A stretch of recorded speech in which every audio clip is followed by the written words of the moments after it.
বিজ্ঞ আদালতের আদেশ ও সংশ্লিষ্ট কর্তৃপক্ষের অনুমোদন ব্যতীত সম্পদ বিবরণীর তথ্য সম্পূর্ণ বা আংশিক হস্তান্তরযোগ্য নয়।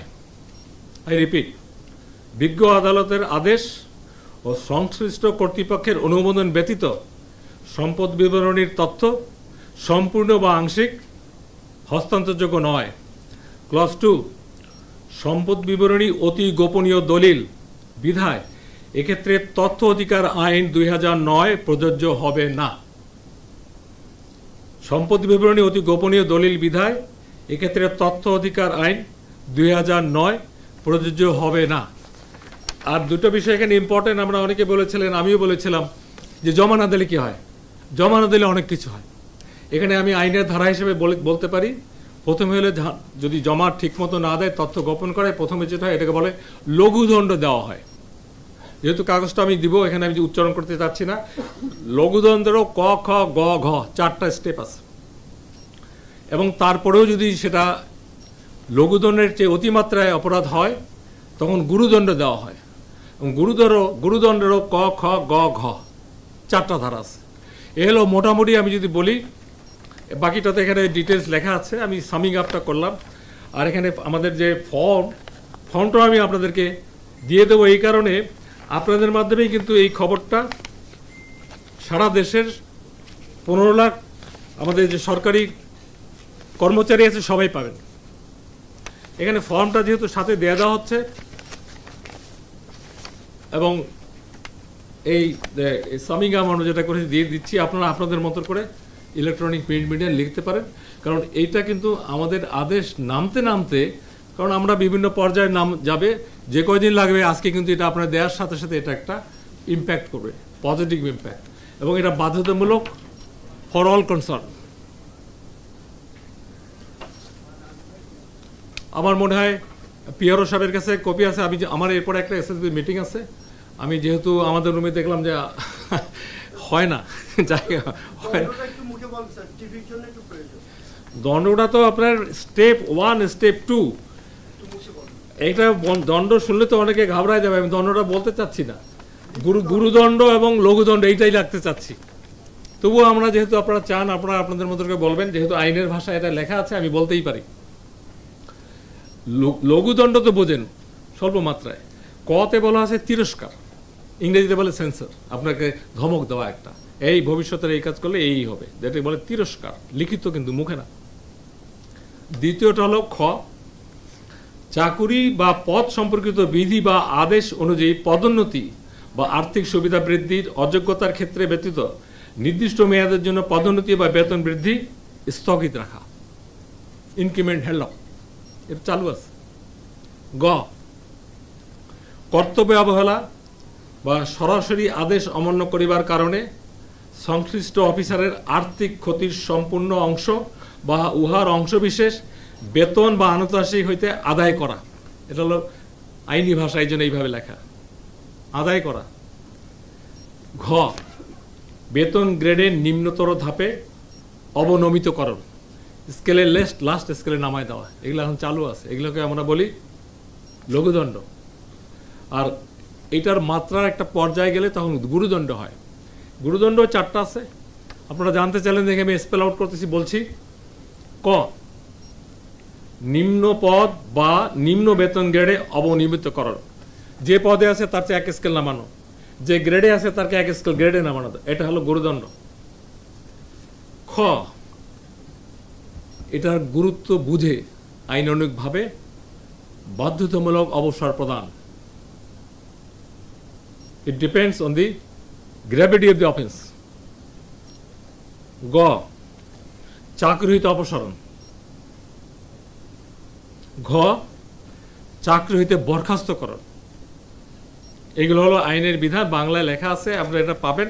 তবু আপনারা বললেন যে আমাকে বললে ভালো হয়, এই জন্য আমি বলে দিলাম।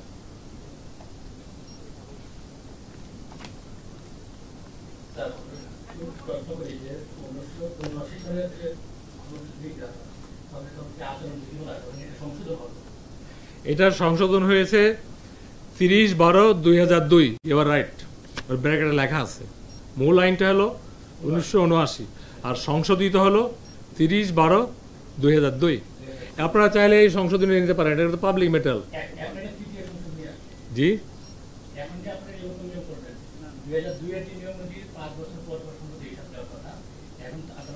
না এখন তো আমরা এই অন্তর্বর্তীকালীন সরকারের সর্বশেষ, আপনারা দেখছেন 2 দিন আগে ক্যাবিনেট থেকে আদেশ জারি হয়েছে উপদেষ্টা মণ্ডলীর সম্পদ বিবরণী দাখিলের। আর এখন ইন জেনারেল, আগে ছিল যোগদানের সময় জমা দিলে 5 বছর পর পর ওটা রিভিউ করতে হতো। এখন হলো আমাদের আরেকটা জিনিস এখানে বলা আছে, আমি আপনাদের বলি নেই, প্রয়োজনে আপনার কথার উত্তর দিচ্ছি, প্রয়োজনের নিরিখে এই নিয়মাবলী সরকার সময়ে সময়ে পরিবর্তন ও পরিমার্জনের এখতিয়ার সংরক্ষণ করে, সেটার আলোকে আমরা এখন বছর ভিত্তিক।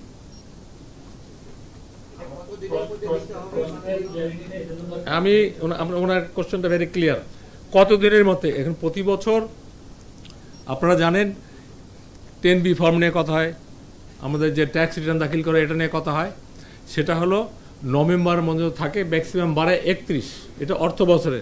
ওইটার সাথে সামঞ্জস্য রেখে মানুষের যাতে 2 বার কাজ করতে না হয়, প্রতি বছর এটা 31শে ডিসেম্বরের মধ্যে জমা দিতে হবে।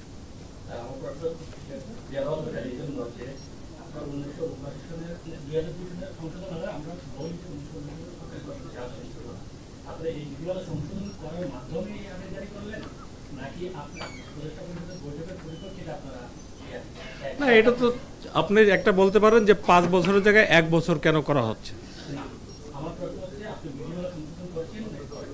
বিধিমালা তো সংশোধিত হয়ে আছে, আমি যেটা বলি 2002 সাল, সেখানে যে সংশোধন আছে সেটার আলোকে করা হয়েছে। তখন একটা ছিল 5 বছর পর পর, এখন এই সরকার অন্তর্বর্তীকালে এসে যেটা করেছে বছর বছর, এটা আমাদের সকলের জনস্বার্থে। যেটা করা দরকার, যেটা করা আপনি যেটা জানতে চাচ্ছেন, ডান। সরকারি কাজ নিয়মের বাইরে কোনো কাজ হয় না। 1979 বলতেছেন কেন? বললাম তো 2000-এর কত 2 সালে এটা সংশোধিত হয়েছেই। আপনি কোন পত্রিকার? আপনি তো আপনি আমার চেয়ে ভালো জানার কথা। You are leading. হ্যাঁ,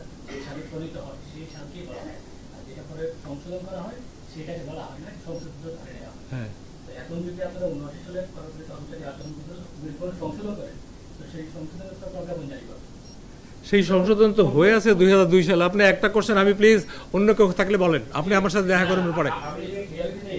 তা আপনাকে আমি ক্লিয়ার করেছি, আপনি যদি ক্লিয়ার না হন আমার সাথে পার্সোনালি আসবেন, আমি কথা বলবো। Thank you very much. এটা আপনি যদি চাকরি করেন আমাকে বলা লাগতো না, আপনার সাংবাদিক মানুষ, এটা স্পেল আউট করা আছে নিয়ম নীতি মোতাবেক, নিয়মের বাইরে কিছু হয় না। আমার মনে হয় কি, আমি এই যে কাগজগুলো যেহেতু দিচ্ছি, দিচ্ছি, আপনারা যথেষ্ট, আমি পজিটিভ টু ইউ। এর বাইরে কোনো সাংবাদিক, কোনো মিডিয়া যদি আমার কাছে জানতে চান, you are open to all, আমার কাছে আসতে পারেন।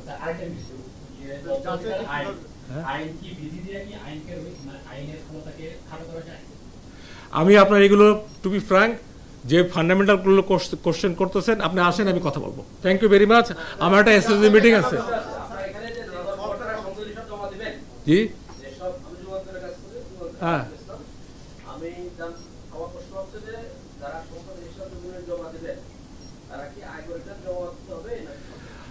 সম্পদ বিবরণী 15 লাখ বলছি, সকলের জন্য বাধ্য, পিয়ন ড্রাইভারও। আর যেটা বলেন 10B ফর্ম, এটা তো একটা ইনকাম বলা আছে, কোনটা ট্যাক্সেবল ইনকাম, তারা দিবে, এটার সাথে এটা সম্পর্ক নেই। আচ্ছা, এটা নিয়ে আপনারা বলছেন, অনেকে কোশ্চেন করছে যে লঘুদণ্ড গুরুদণ্ড কিভাবে হবে না হবে। এটা হলো, আপনারা জানেন কিছু কিছু ক্ষেত্রে আগে প্র্যাকটিস ছিল যে 10%-এর বেশি যদি সম্পদ বাড়ে উত্তর দিতে হয়। আমি এটা বলবো না, এখানে স্ব ডিপার্টমেন্টের এখানে পুরো ডিটেলস দেওয়া আছে, কিভাবে জমা দেবেন, কার কাছে জমা দেবেন, এভরিথিং ইজ স্পেল আউট। আপনারা যেমন জানতে চাচ্ছেন আসল খবরটা লেখার জন্য, আমিও আপনাদের সাথে কথা বলছি আসল খবরটা আপনাদেরকে দেওয়ার জন্য, নাথিং ডিফারেন্স।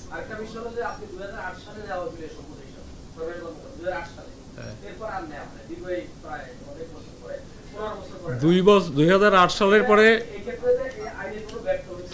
না, এখন আমরা যদি বলি 2008 সাল থেকে, আমরা বলি যে 2024 সালের 8ই আগস্ট এই সরকারের ফরমেশন, এবং লাস্ট সরকার ছিল 5ই আগস্ট, মাঝেরটা আমি আর আপনি আর যেভাবে ব্যাখ্যা করেন, সেখানে এই সম্পদ বিবরণী দেওয়া না দেওয়া এগুলো আপনারা আমাদের চেয়ে ভালো জানেন।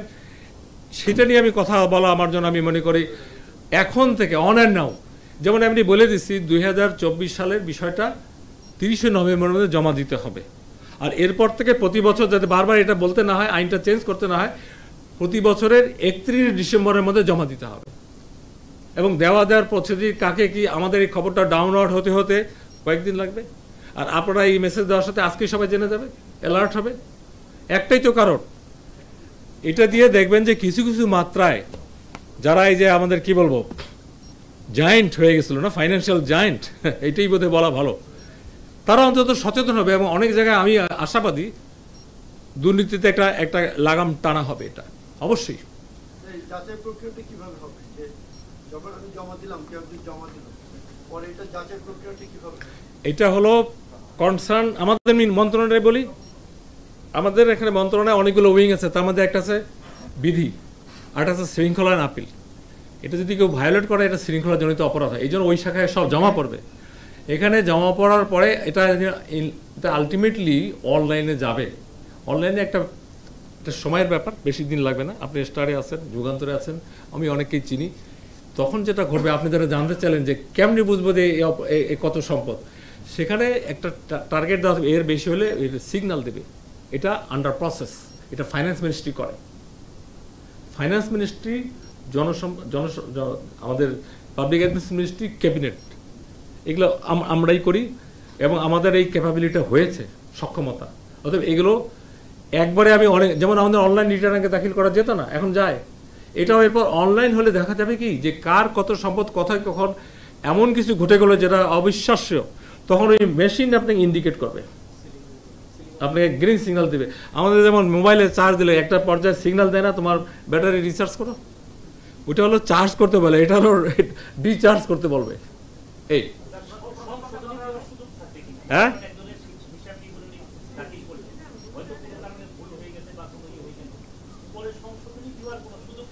এগুলো তো শুনানি হবেই।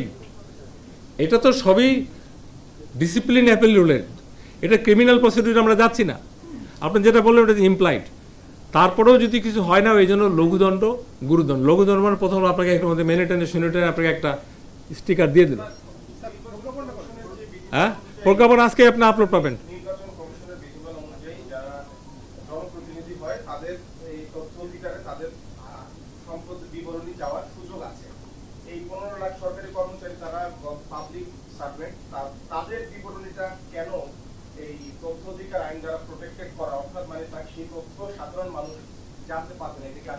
না, এটা ফান্ডামেন্টাল রুল। আপনার কি ব্যাংক অ্যাকাউন্ট আপনার হাজব্যান্ড এটা ওয়াইফকে দেবে, ওয়াইফকে হাজব্যান্ড দেবে? এটা পজিটিভলি দেখেন। যখন যার বিরুদ্ধে কোনো সমস্যা হবে সে প্রোটেক্টেড না। তারপরে আমি বলি, দু একজন এরকম করে নাই, আমাদেরই এক কলিগ আমাদের অনেক জায়গায় ছিল, তারা এমনি নিজেকে সততা প্রকাশ করার জন্য এরকম করেছে, দিন শেষে তার বিপক্ষে গেছে। মূল কথা হলো স্পিরিটটা হলো তার সম্পদ বিবরণী দেওয়া মানে তার একটা লাগাম। তারপরে যদি আনলিমিটেড হয়, তাকে ধরার জন্য সেই ডিপার্টমেন্টালি ব্যবস্থা থাকবে। এটা তো এমন, যেমন আমাদের 39টা মিনিস্ট্রি, তারপরে অধিদপ্তর, দপ্তর, আমি যদি আমার লাইনে যাই, বিভাগীয় কমিশনার, তারপর হলো ডিসি অফিস, তারপর ইউনো অফিস, এখন আছে না এসিলিয়ান অফিস, এরকম নামতে নামতে নামতে আমাদের যেমন শিক্ষা মন্ত্রণালয়কে দিলে, ইউজিসি, অল ভাইস চ্যান্সেলার মাধ্যমে দিলে, সব ইউনিভার্সিটি। এই এমন এক, আপনারা কে জন্য জিজ্ঞেস করলেন যে এটা বিজ্ঞপ্তিটা কবে, আজকে আমরা এটা বিজ্ঞপ্তি আপনাদের আমাদের ওয়েবসাইটে দিয়ে দেবো, খোঁজা লাগবে না। আমার তো মনে হয় টু মাই মানে ফ্রেন্ডস অফ দি মিডিয়া, আমাদের মপার যদি যেটাকে বলে মিনিস্ট্রি অফ পাবলিক অ্যাডমিনিস্ট্রেশনের ওয়েবসাইটে যদি যান, দিনে হোক রাত হোক, কিছু না কিছু পান, ওখান থেকে নিয়ে আপনারা নিউজ করতেছেন না, এরা বদলি করা হয়েছে, ওএইচডি করে, এগুলো তো আছেই। বলো।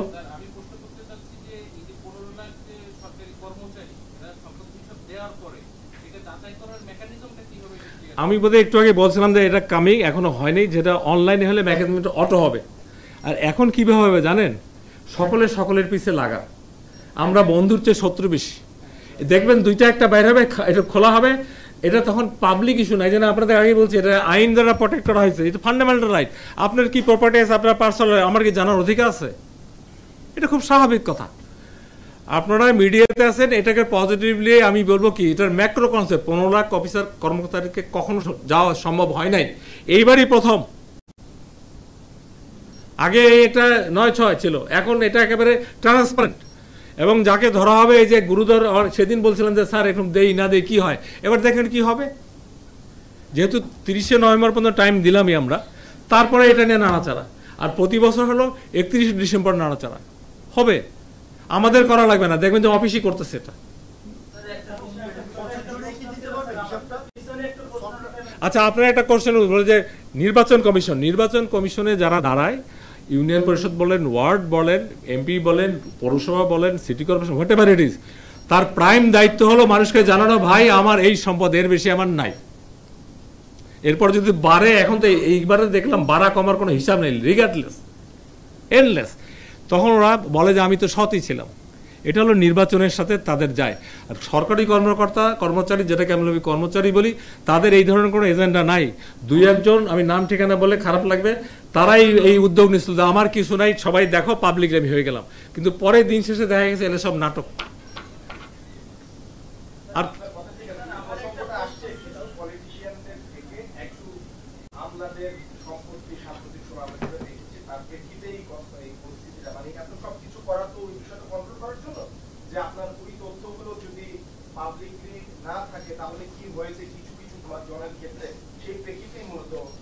এই এখন আপনার কথা বা আমার একটা প্রশ্ন রিপিট করি, এই যে তথ্য গোপনের যেটা বললাম, যে বিজ্ঞ আদালতের আদেশ যদি কারো মামলা হয়, যদি চায়, এটা পাবলিক হয়ে গেল। সংশ্লিষ্ট কর্তৃপক্ষের অনুমোদন ব্যতীত সম্পদ বিবরণী তথ্য সম্পূর্ণ বা আংশিক হস্তান্তরযোগ্য নয়। পরেরটা কি, সম্পদ বিবরণী অতি গোপনীয় দলিল বিধায় এটা আইনের কথা। এক্ষেত্রে তথ্য অধিকার আইন 2000 প্রযোজ্য হবে না। কিন্তু কারো বিরুদ্ধে যদি মামলা হয়, অভিযোগ হয়, তখন তার তথ্য আর এটা এই গোপনীয় মধ্যে থাকবে না, তো পাবলিক। তখন আপনারাই প্রকাশ করবেন এই তথ্যের ভিত্তিতে তাকে আদালতে মামলা দায়ের করা হয়েছে, তার বিরুদ্ধে অভিযোগ হয়েছে। এখানে কয়েকটা সংস্থা জড়িত, একটা হলো দুদক, একটা ফৌজদারি মামলা, আর হলো NBR, তারপরে আমাদের শৃঙ্খলা আপিল, তারপরে হলো আমাদের আর কিছু আছে যেগুলো আমাদের অনেক কর্মকর্তা কর্মচারী অপরাধ করেছে, বাড়ি দখল, ফ্ল্যাট দখল, আপনাদের গাড়ি দখল, মোটরসাইকেল দখল, এরকম অনেক মামলা পেন্ডিং আছে। কোনো মামলায় আমাদের কর্মকর্তারা বাদী, কোনো মামলায় আমাদের কর্মকর্তারা বিবাদী। এগুলো এই আওতার বাইরে, স্বাভাবিক নিয়মে চলবে।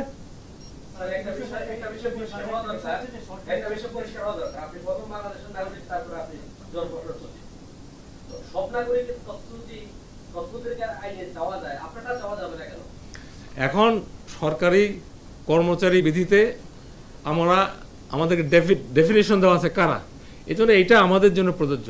আর ওটা মানা নাই বেসরকারি এবং আমাদের সমস্ত সিটিজেন, ওটা মানা নাই, ওটাও চলতেছে।